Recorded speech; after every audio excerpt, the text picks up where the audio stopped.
할렐루야.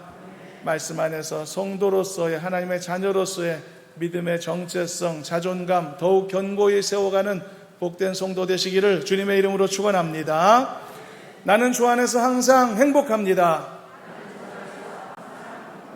나는 주 안에서 반드시 승리합니다. 믿음의 선포대로 될 줄 믿습니다. 요즘 말 중에 근자감이라는 표현이 있죠. 근거 없는 자신감이라는 것인데요. 근거 없는 자신감은 참 매우 위험할 때가 많습니다. 오히려 근거가 없을 때는 겸손해야 사고도 치지 않을 수 있을 텐데요. 요즘 우크라이나 전쟁에 대해서 이제 말하지 않을 수가 없는데, 지난주에도 뉴스에 보니까 러시아가 조금 전쟁이 지지부진하며 밀리고 있는 상황에서 푸틴이 정치적으로 코너에 몰리고 있는 상황이다. 그래서 아마도 어떤 경우에는 전술 핵무기지만 핵무기를 사용할 가능성이 높아졌다는 이야기를 보도로 들었습니다. 만일 그렇다면 정말 큰일이 아닐까. 잘못된 판단을 하면 안 될 텐데 그런 권한을 갖고 있는 사람이니까 더 걱정스러운 마음이 없지는 않은 것입니다. 물론 핵무기 사용이 그렇게 쉽게 일어나겠습니까만, 그러나 0.1%의 가능성이 1%의 가능성으로 올라갔더라도 그건 굉장히 큰 가능성이 높아진 것이니까 우려할 만한 일이다라고 할 수가 있을 것입니다. 너무 섣불리 자신의 어떤 개인의 정치적인 어떤 이해관계 때문에 그런 큰 일을 함부로 행한다는 것은 옳지 않은 것이겠죠. 그래서 자신감은 참 좋습니다. 누구에게도 자신감 있는 모습은 보기 좋지만 근거가 있어야 된다. 근거가 없는 미련하고 어리석은 그런 바탕에서의 자신감은 옳지 않은 것이 아니겠습니까? 그래서 중요한 것은 근거 있는 자신감. 그런데 이 근거 있는 건강한 자신감을 갖는 것이 참 좋은데, 그것에 방해되는 요인이 우리 내부 속에 항상 존재하는 것이 있습니다. 그것이 바로 두려움이라는 요소인데요. 여러분도 두려움이라는 것이 뭔지 잘 알고 계시죠? 살면서 나는 두려움이라는 것을 모른다. 그건 거짓말일 것이고, 여러 상황, 어떤 형편 속에서 여러분들은 굉장한 다양한 형태의 두려움들을 많이 경험하셨을 것입니다. 어떤 경우에는 무서움 때문에 몸서리가 쳐질 만큼 그런 무서움을 경험한 적도 있으실 텐데, 그것이 바로 자신감의 정면으로 배치되는 그런 방해 요소가 아니겠습니까? 두려움에 휩싸인 사람이 자신감 있을 리가 없고, 자신감 있다고 당당하게 말하는 사람이 두려워하는 모습은 어울리지 않는 것이겠고, 그렇죠? 그래서 자신감을 위해서는 이 두려움의 요소를 해결하고 없애야만 하는 것인데요. 게다가 우리는 그리스도인들이기 때문에 그리스도인들이 가지고, 또 심지어 세상 사람들이 그리스도인들에게 바라는 그런 모양이 있지 않습니까? 기대하는 모습이 있는데 어떤 모습이 가장 어울리겠습니까? 바로 자신감 있는 모습이 가장 믿음의 삶에 어울리는 그런 모습이 아니겠습니까? 그리스도인들은 두려움이 없어야 되는 것이죠. 두려움 없는 당당하고 자신 있는 모습, 그것이 하나님을 믿고 신뢰하는 성도다운 모습에 훨씬 더 어울리는 것이기 때문에, 그래서 내 안에 있는 두려움을 몰아내는 일은 나에게 주어진 어떤 삶에 대한 문제일 수도 있겠습니다만, 더 나아가서 내가 어떤 믿음을 가지는 삶을 살 것인지, 즉 매우 중요한 신앙의 숙제이기도 하다는 것을 우리가 기억할 필요가 있을 것입니다. 믿음과 두려움도 정반대 개념이거든요. 믿는다 하는 사람이 두려워한다면 그 믿음이 믿음이겠는가? 두려워한다고 하면 두려운 상황 속에서 난 믿음을 가지고 있다. 그것도 믿을 수 없는 이야기고요. 그래서 오늘 본문에 나오는 제자들도 그렇고, 또 오늘 믿음으로 살아가는 우리 같은 성도들에게도요, 내 속에 있는 두려움의 가능성, 모든 두려움의 요소들을 몰아내는 것, 이것은 굉장히 중요한 삶의 숙제다. 동시에 신앙의 숙제다라는 사실을 염두에 두고서 오늘 말씀을 보시도록 하겠습니다. 제자들은 지금 전도자로 파송을 받고 있는 상황 속에 놓여 있습니다. 예수님은 그들에게 복음을 전할 사명을 부여하시면서 결코 쉽지 않은 전도 훈련을 하게 하셨죠. 그리고 이것은 실전인 것입니다. 훈련이 아닙니다. 이제 진짜 예수님이 그들의 입술에 복음을 전하라 라고 말씀하시며 이제 전도자로 파송하시는 상황이거든요. 그런데 이 상황이 제자들에게 있어서 상당히 무서운 상황이었던 것입니다. 두려움이 있었던 것이죠. 어떤 일이든 처음 시도하는 일에 대한 두려움은 항상 있는 것이지만 지금 제자들이 직면한 두려움은 그 정도 수준이 아니었습니다. 굉장히 큰 두려움이 제자들에게 엄습하고 있는 상황이었습니다. 왜냐하면 이유가 있는데요. 예수님께서 미리 말씀하셨거든요. 복음을 전하는 전도의 현장에서 필연적으로 많은 방해에 부딪힐 거다. 때로는 핍박과 체포라는 어려움을 만나게 될 거라는 것을 처음부터 다 그냥 오픈하여 말씀하셨기 때문입니다. 그러니까 평안을 예상하신 게 아니라 핍박을 예상하셨던 것입니다. 그러니 이 예수님의 말씀을 들은 제자들이 어떤 마음을 가지겠습니까? 그래도 자신 있어 라고 하겠습니까? 무서움이 엄습하게 되는 것이죠. 지금 처음 해보는 어려운 일을 시도하려고 하는데 처음부터 인커리지를 받는 게 아니라 디스커리지가 되는 그런 상황이 놓여지게 된 것이니까요. 그래서 이것은 두려운 현실이라는 것입니다. 옛날 저의 선배들은 군입대를 앞둔 저희들에게 군생활이 얼마나 어려운가를 아주 그냥 침 튀기며 설파를 했었습니다. 그래서 겁을 잔뜩 집어먹고 군입대를 하게 되죠. 그것이 일반적인 루틴이었습니다. 그런데 요즘은 조금 상황이 많이 다르더라고요. 요즘은 군입대 앞둔 청년들에게 얼마나 군대가 편한지에 대해서 막 설명해 주더라고요. 많이 다른 상황인 것 같습니다. 근데 생각해 보면 어차피 군입대를 하게 될 텐데 어떤 것이 더 지혜로운 준비를 하게 하는 것일까 한번 생각을 해봅니다. 어렵다 그래서 잔뜩 겁을 집어먹고 이렇게 입대하게 하는 게 더 옳을까? 아니면 괜찮아, 별일 없어, 편해, 이렇게 좀 이렇게 편안한 마음가짐을 가지고 그리고 입대하게 하는 것이 더 옳을까? 어차피 군생활은 똑같은 것이니까요. 그런데 지금 예수님은 지금 전공법을 선택하셨던 것입니다. 제자들에게 말씀하셨습니다. 너희들은 복음을 전하다가 얻어맞기도 할 거다고요. 감옥에도 갇힐 거라고 말씀하셨습니다. 오늘 읽은 본문의 바로 앞에 있는 마태복음 10장 전반부 부분이 그것에 대한 예수님의 설명의 내용입니다. 그들이 너희들을 공회에 넘겨주게 될 거다. 그들이 너희를 회당에서 채찍질도 할 거다. 그들이 너희들을 높은 사람들에게로 끌려가는 수모를 당하게 할 거다.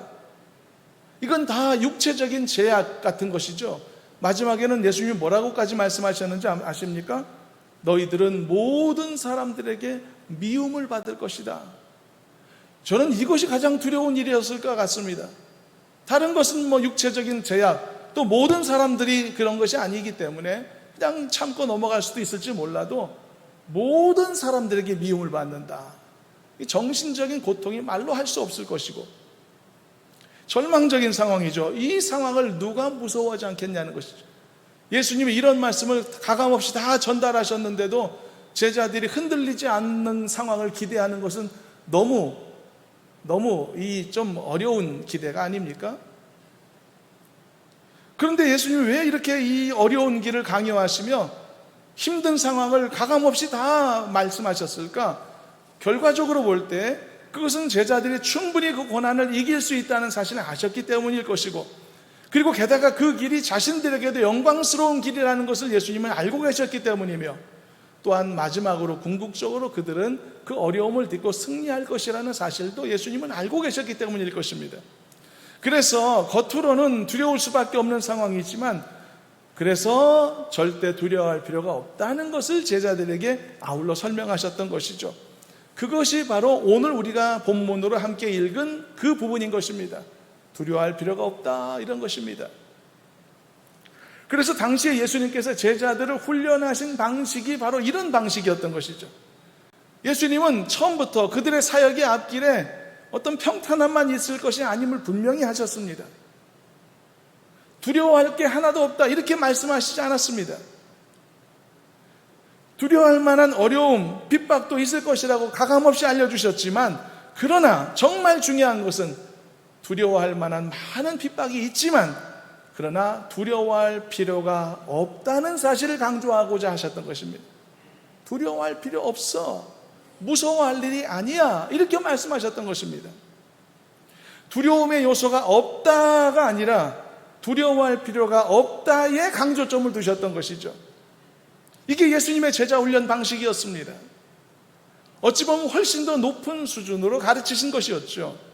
제자들이 더 성숙한 믿음의 사람이 될 것을 기대하시면서 자신들 앞에 놓인 어려움들을 직시할 수 있도록 기회를 주시고 그것은 더 잘 지혜롭게 헤쳐나갈 수 있는 방향으로서 제자들을 인도하시는, 바로 그런 형식으로 제자들을 훈련시키셨던 것입니다. 그래서 솔직하게 다 말씀하셨던 것이죠. 병원에서 어린아이에게 주사를 맞힐 때 아마 두 가지 방법이 있지 않을까 생각합니다. 첫째는 아이에게 하나도 안 아플 거야 라고 거짓말을 하는 거죠.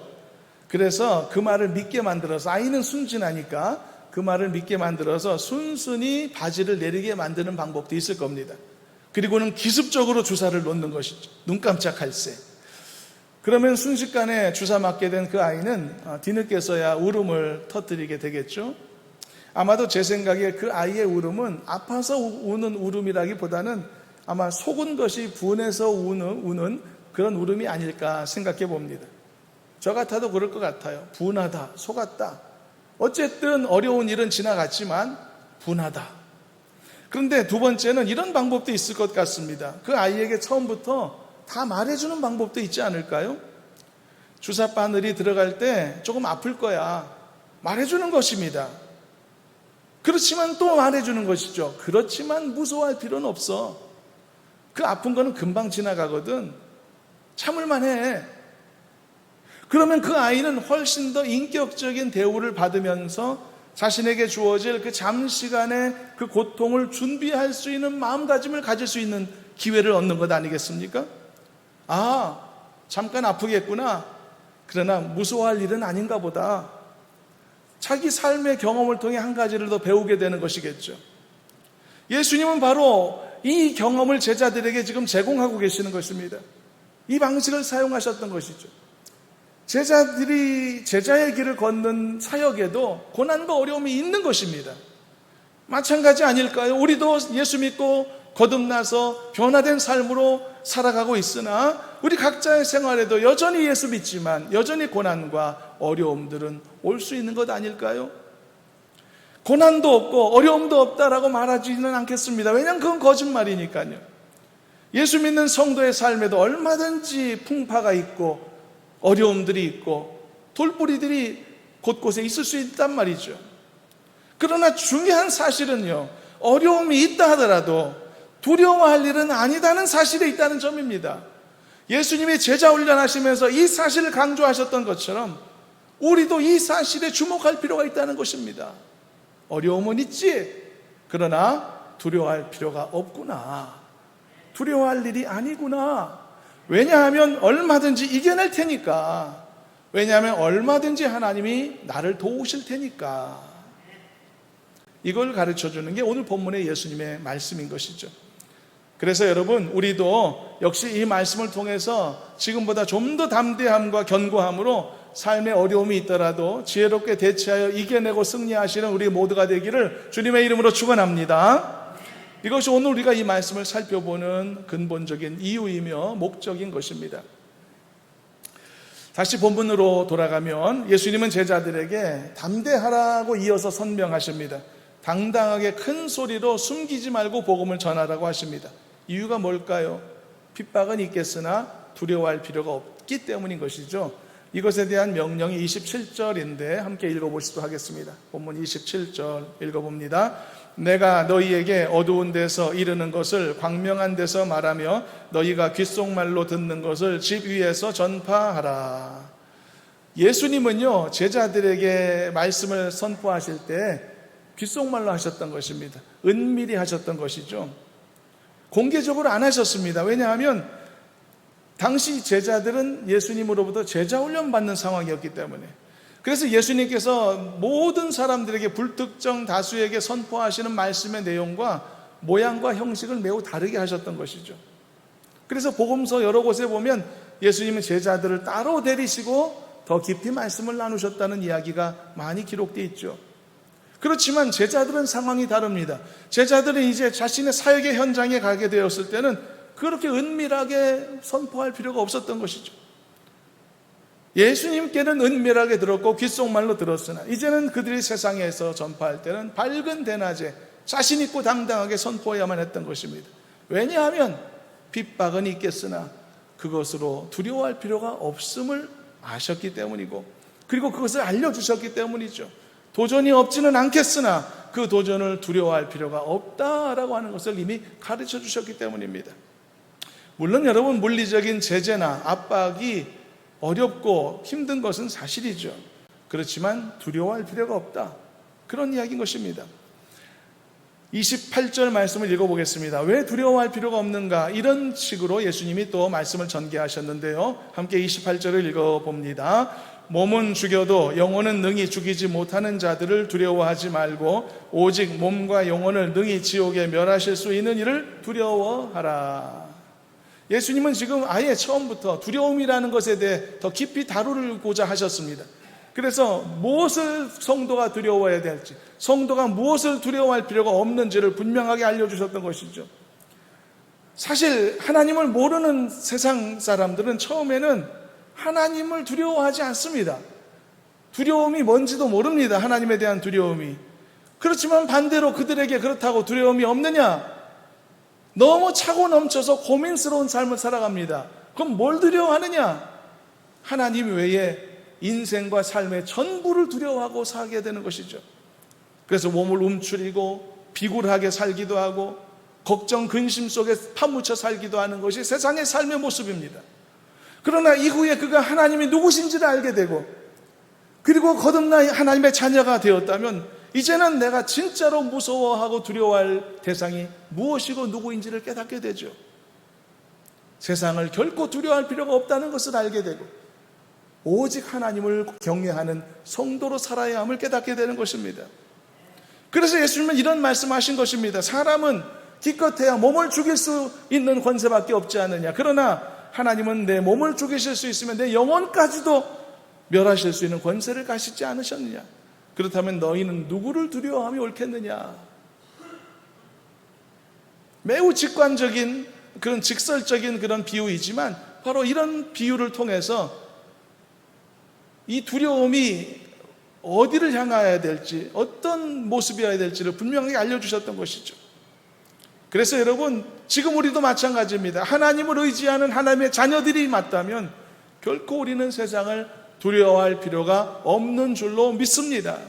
이 모든 두려움을 벗겨내고 주 안에서 자유함이 무엇인지 아직 정말로 경험하지 못한 분이 계시다면 주 안에서 자유함이 무엇인지를 반드시 경험하고 그 자유 안에서 행복이 무엇인지까지도 깊이 경험하며 살아가는 진정한 자유한 그리스도인 되시기를 주님의 이름으로 축원합니다. 그렇다면 우리가 이 세상을 두려워하지 않아도 되는 분명한 이유에 대해서 조금 정리해 보겠습니다. 예수님께서 나머지 본문을 통해서 그 이유들을 다음과 같이 말씀하셨는데요, 우리가 임의로 3가지 정도로 나누어서 보시도록 하겠습니다. 첫 번째로, 우리가 삶을 두려워하지 않아도 되는 이유는 하나님께서 나를 세밀히 알고 계시기 때문인 것입니다. 사람은요, 홀로 있다고 여겨지는 순간 갑자기 두려움이 엄습하게 됩니다. 그러나 자기가 홀로 있는 것이 아님을 알게 되는 순간 있던 두려움도 호련히 사라지는 것을 경험하게 되죠. 그런데 하나님은 나를 세밀히 알고 계신다. 그러므로 나는 두려울 필요가 없는 것입니다. 왜냐? 혼자가 아니니까요. 나를 너무 잘 알고 계신다는 것이죠. 내 이름도 알고 계시고요. 제가 어떤 권사님에게 그분 남편의 이름을 부르면서 안부를 물었더니 깜짝 놀라며 내 남편의 이름을 어떻게 기억하고 있느냐라고 말씀을 하십니다. 그러면서 고마워하셨는데 전 고마워할 일이 아닌데, 여러분, 서양에서는 상대방의 이름을 이렇게 묻는 것을 신뢰로 생각지 않습니다. 근데 우리는 이름을 묻는 것이 좀 신뢰로 여겨지지 않습니까? 왜 이름을 물어봐 나한테 건방지게, 이렇게 생각을 하기가 일쑤죠. 그렇지만 상대방이 당신의 이름이 무엇입니까? 라고 묻는 것은 이건 더 가까이 다가가고 싶다라고 하는 표현이고 당신을 알기 원한다라고 하는 친근함의 표현이기 때문에 하나도 기분 나쁜 일이 아니거든요. 우리는 그런데 좀 문화의 차이가 있어서 이름을 다른 사람을 통해서 혹시 이렇게 간접적으로 알고자 하면 알았지 직설적으로 물어보지는 잘 않지 않습니까? 그래서 이름도 제 대신 부르지 않고 직책을 부른다든지 누구 아빠 누구 엄마로 그렇게 부른다든지, 그렇지만 진짜 상대방의 이름을 불러주고 또 그 이름을 알기를 원한다는 것은 친근함의 표현인 것이고 관심의 표시가 아닐까요? 그래서 여러분, 상대방으로부터 나의 이름이 불려진다는 것은 오히려 자기의 정체성을 높이는 일이며 그리고 더 안정감을 누리는 것이기 때문에 반겨야 할 일인 것입니다. 그래서 본문 29절에서는 예수님이 하나님께서 제자들 한 사람 한 사람을 향해 갖고 계시는 깊은 관심, 세심한 배려, 은혜가 있다는 사실을 이런 비유로서 알려주셨던 것입니다. 본문 29절을 한번 또 읽어보겠습니다. 이어지는 29절, 굉장히 유명한 말씀이죠. 함께 읽어봅니다. 참새 2마리가 한 아사리온에 팔리지 않느냐? 그러나 너희 아버지께서 허락하지 아니하시면 그 하나도 땅에 떨어지지 아니하리라. 이 은혜로운 말씀에 풍성한 담겨있는 은혜가 여러분들 가운데 완벽하게 넉넉하게 전달될 수 있기를 저는 소망합니다. 참새는요, 하찮고 적은 존재를 대변하는 그런 개체인 것이죠. 참새 한두 마리쯤 간단히 없어진다고 해서 뭐가 세상이 두 쪽 날 일은 없겠죠. 그런데 그 참새 한 마리조차도 하나님이 주관하고 계신다는 겁니다. 그렇다면 참새보다도 훨씬 존귀한 나 같은 인생을 하나님이 얼마나 귀히 여기시겠느냐 하는 것이 예수님의 논리인 것이죠. 예수님의 제자 훈련의 설명이었던 것입니다. 우리도 마찬가지입니다. 우리의 작은 삶에 많은 여러 어려움들과 힘든 일이 있다고 할지라도 왜 하나님이 그걸 모르시겠냐는 것이죠. 내 삶의 작은 고민거리, 나 혼자만 알고 있고 나 혼자만 고통을 겪고 있는 삶의 돌뿌리들 왜 하나님이 모르시겠냐는 것이죠. 참새 일도 다 아시는데 왜 모르시겠느냐? 바로 여기에서 택함을 입은 성도들은 감사해야 되는 것이고 감격해야 되는 것이고 안심함으로써 두려움에서 벗어나야 되는 것입니다. 그게 성도다운 모습인 것이고 그게 이 말씀을 진심으로 믿고 받아들이는 믿음의 결실이기 때문인 것입니다. 사랑하는 여러분, 믿음의 결실을 맺으시길 바랍니다. 그 결실로서 두려움이 사라지는 자유함을 경험한 여러분 되시기를 주님의 이름으로 축원합니다. 내 이름 아시죠? 내 모든 생각도 내 흐르는 눈물 그가 닦아주셨죠. 같이 한번 불러보겠습니다. 내 이름 아시죠? 내 모든 생각도 내 흐르는 눈물 그가 닦아주셨죠. 할렐루야. 가사를 좀 한번 음미해 볼까요? 내 이름을 아신다. 이게 무슨 뜻일까요? 내 존재를 아신다는 뜻이죠. 내 모든 생각을 아신다. 이건 무슨 뜻일까요? 나의 내면을 깊이 아신다는 뜻이겠죠. 내 생각을 아시니까. 내 흐르는 눈물을 아신다는 것은 무슨 의미일까요? 내 속사정을 아신다는 뜻이겠죠. 그런데 그가 내 눈물을 닦아주셨다면 그게 무슨 메시지일까요? 그래서 하나님이 나를 위로하실 수 있다는 메시지인 것입니다. 하나님은 나를 위로하시는 하나님인 것입니다. 그렇기 때문에 두려워할 필요가 없는 것이죠. 하나님은 이만큼 나를 알고 계시니까. 그래서 이 모든 은혜는요, 하나님이 나를 세밀히 알고 계시기 때문에 주어지는 것들입니다. 그래서 하나님이 나를 아신다는 게 축복이며 내 이름을 부르신다는 게 은혜라는 사실인 것이죠. 사랑하는 여러분, 하나님이 여러분들을 알고 계신다는 것을 잊지 말고 살아가시길 바랍니다. 여러분들의 이름을 항상 부르고 계신다는 사실도 잊지 마시길 바랍니다. 여러분, 하나님 앞에 소중한 존재들인 것입니다. 이 사실만 깨달아도 우리는 모든 두려움의 요소에서 벗어나 자유한 성도가 될 수 있을 것입니다.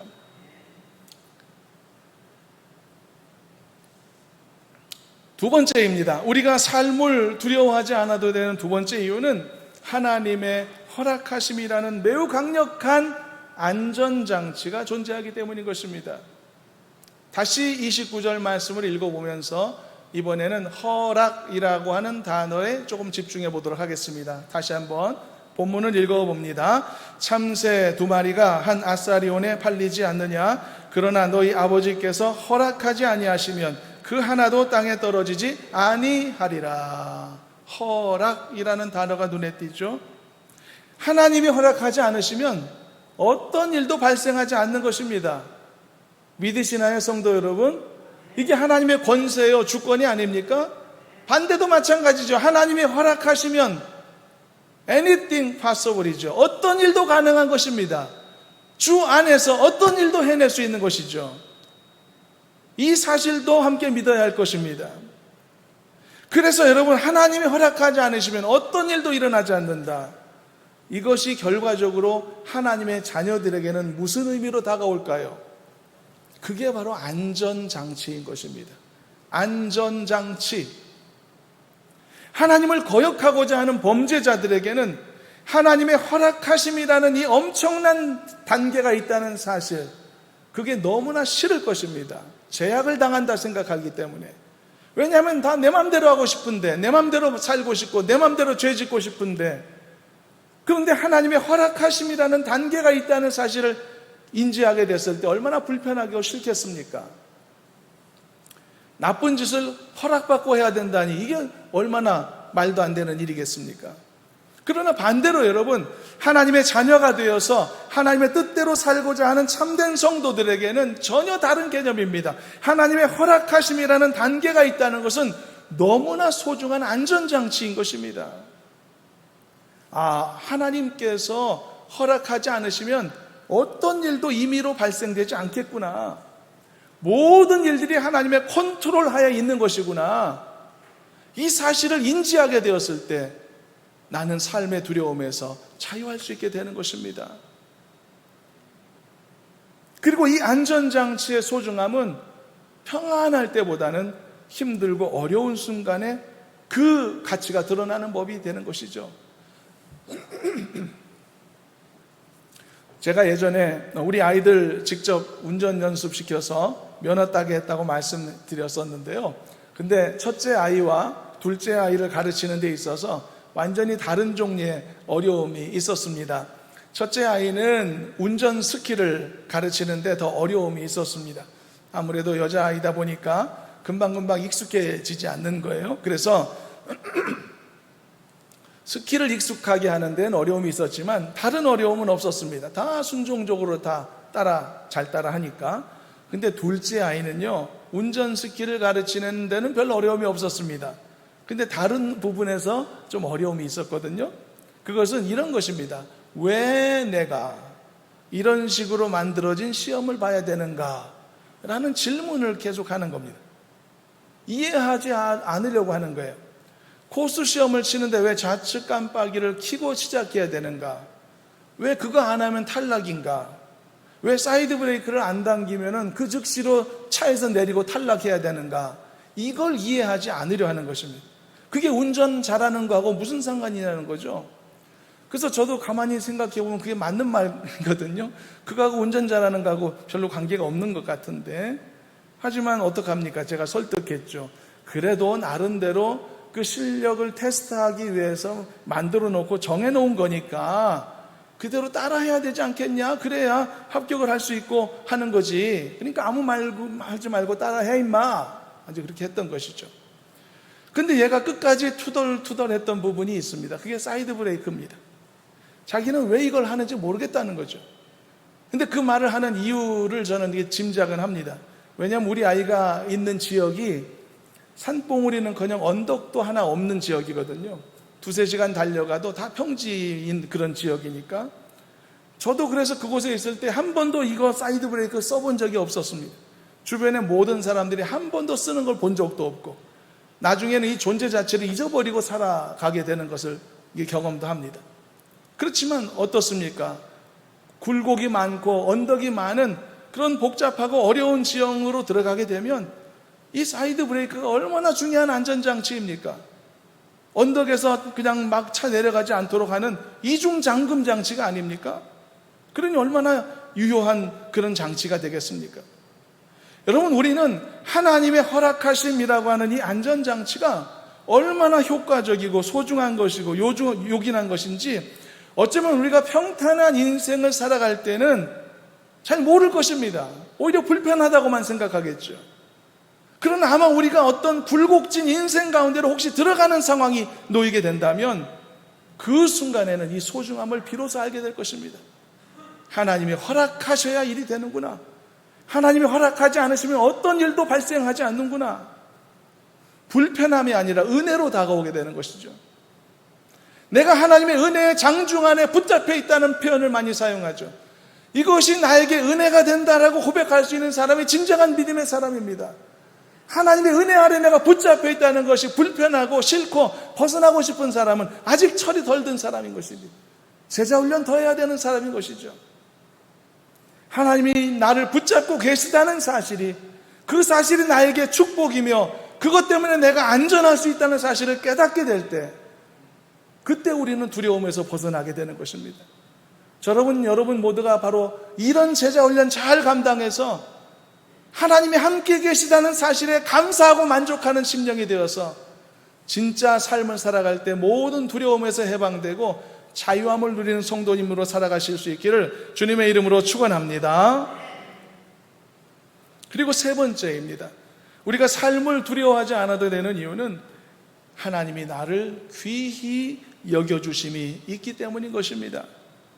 하나님은 나를 귀하게 보시는 줄로 믿으시길 바랍니다. 하나님은 나를 소중히 여기시는 것입니다. 이어지는 30절, 31절도 나머지 읽어보도록 하겠습니다. 30절, 31절 함께 읽어봅니다. 너희는 머리털까지 다 세신 바 되었나니 두려워하지 말라. 너희는 많은 참새보다 귀하니라. 많이 들어 알고 있는 말씀일 수 있으나 이제는 마음에, 가슴에 새겨지고 공감까지 이루어져서 이 안에서 주시는 그 해방과 자유함까지 경험하는 우리가 되었으면 좋겠습니다. 머리털까지 다 세신 바 되었다는 것은 문학적인 표현으로도 은혜가 되지만 사실적인 표현으로 우리가 받아들이더라도 강력한 은혜입니다. 내 머리털의 개수를 내 자신도 모르죠. 누가 압니까? 그러나 하나님 그걸 아신다고 말씀하셨으니 얼마나 은혜입니까? 사람이 뭔가를 알게 되었다, 깊이 안다는 것은 그만큼 귀히 여긴다는 증거가 아닐까요? 어떤 사람이 K-팝 아이돌을 너무 좋아하고 사랑하게 되면 그 사람의 이름뿐만 아니라 사는 곳, 주소, 혈액형, 생일, 좋아하는 음식, 싫어하는 색깔, 무슨 학교 나와서 어디에서 뭐라고 살았는지 다 속속들이 꿰고 있게 되겠죠. 왜 그러겠습니까? 너무 좋으니까. 상대방의 모든 것을 소중히 여기게 되는 것이죠. 그런데 하나님께서 나를 이처럼 세밀하게 알고 계신다는 사실을 깨닫게 되었으니 그것이 우리에게 얼마나 큰 위로가 되겠느냐는 것입니다. 그래서 예수님께서는 이런 비유를 통해서 고난이 있는 사역의 현장으로 가게 될 제자들을 향해 위로해 주셨던 것입니다. 고난이 있다는 사실을 굳이 감추지는 않으셨습니다. 이것이 예수님의 제자훈련 방식이었죠. 괜찮을 거야, 그냥 떠밀어서 한번 가봐, 이런 게 아니라 고난이 있어, 어려움도 만날 거야, 정직하게 다 오픈하여 알려주셨죠. 그렇지만 더 중요한 사실을 깨닫게 하셨죠. 어려움이 있지만 두려워할 필요는 없는 것이다. 그 이유를 지금 이렇게 또한 설명하신 것이죠. 하나님은 너를 귀히 여기신다. 네 머리털까지도 세실 정도라니까. 그러니 걱정하지 마. 너는 참새보다도 더 귀한 존재야. 걱정하지 마. 하나님이 다 아셔. 하나님이 다 아신다고. 그러니 걱정하지 말아라. 지금 고난이 예상되어 있는 사역의 길로 걸어가고 있는 제자들을 향해서 예수님이 이렇게 말씀하셨던 것처럼 고난과 어려움이 있을 수밖에 없는 믿음의 길, 인생길을 향해 걸어가는 오늘날 여러분들에게도 예수님은 동일한 말씀을 하고 계시는 것입니다. 걱정하지 말아라. 염려하지 말아라. 너는 귀한 존재야. 네 머리털까지도 다 세신다니까. 걱정할 필요가 없어.